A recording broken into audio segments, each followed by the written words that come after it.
First and foremost, I'm a woman in long-term recovery from substance use disorder, which for me means I have not had a drink of alcohol or misused a prescription in over 16 years. Recovery has transformed every avenue of my life. Today, I am the mother of 4 of my own children. I get to be the bonus mom to 3 more children who are now grown adults. I'm the grandmother of 2, and I have been married to my husband, Chris, for 29 years. And I built an entire life around and because of recovery. Chris also is celebrating 8 years of sustained recovery himself, which is huge. And so what that tells you is that for 8 of the years that I was in recovery, my husband was mom.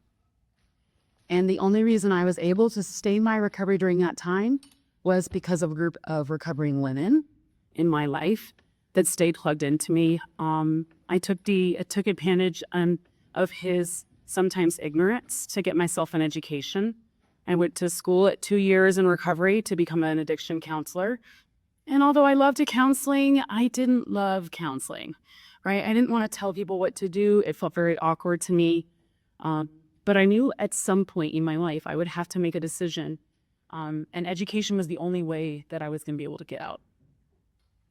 While those roles are important, they're important to me.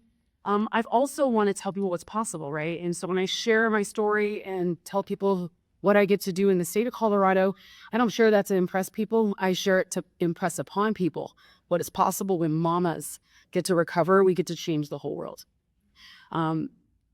Professionally, I am the executive director of the HardBeauty Foundation.